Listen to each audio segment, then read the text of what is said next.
took the plunge into partisan politics. Actually, it wasn't much of a plunge. It was more of a half-drunken belly flop from the diving board into the shallow end of the Liberal gene pool.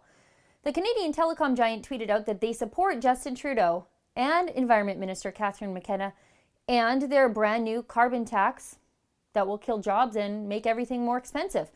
My Rebel colleague Holly Nicholas has a great video explaining how this is just a terrible idea for a company that was birthed in Alberta and fueled by the very oil patch that this new carbon tax will attack.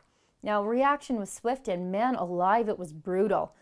The social media firestorm that erupted was so huge that Telus has replaced their social media person with an automated apology bot, and I'm not even joking, this thing just tweets out a different version of the same apology over and over all day. Just another job they outsourced, right? Now, customers from all over the country reacted and discussed, informing the company that they will be canceling their contracts with Telus when their contracts finally come due.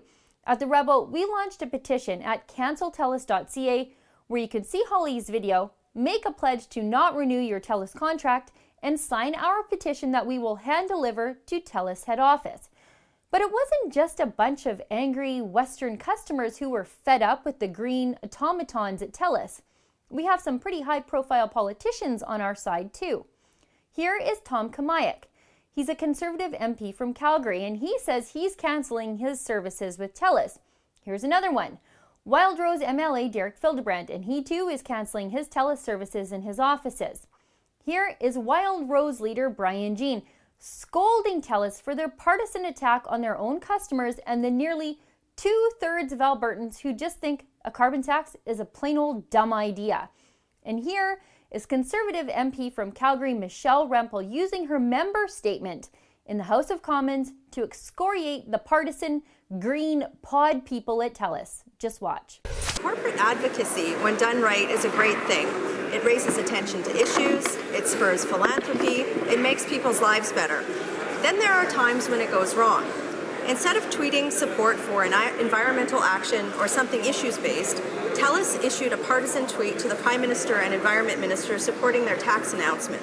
The reality is, Telus likely isn't going to be the one to pay for the increased cost to operate their business. Their customers likely are, by paying more for their products and services. And Telus's employees will effectively experience a pay cut when this tax on everything hits them. Many Telus customers who are out of work in Alberta may have a harder time trying to make payments for Telus services. And all of these folks will find this very rich coming from a company that routinely lobbies the federal government for interventions in sustaining regulations that support their bottom line. So to Telus management, the inconvenient truth is that your customers, your employees, my constituents, and all Canadians, for all of them, you've made the future a lot less friendly by blindly supporting this tax. So despite what the elitist lefties at CBC think, or however the liberal apologists and the climate kooks want to spin this, it isn't just a dozen Western internet trolls making trouble here. And even Telus and their automated apology bots on Twitter know that at this point. These are real people, hurting Albertans and Canadian families who don't want their cell phone service with a side of social justice. For the Rebel.media, I'm Sheila Gunreid. Send Telus a message. Tell them that if they support a carbon tax, you don't support them. Go to canceltelus.ca and sign our petition.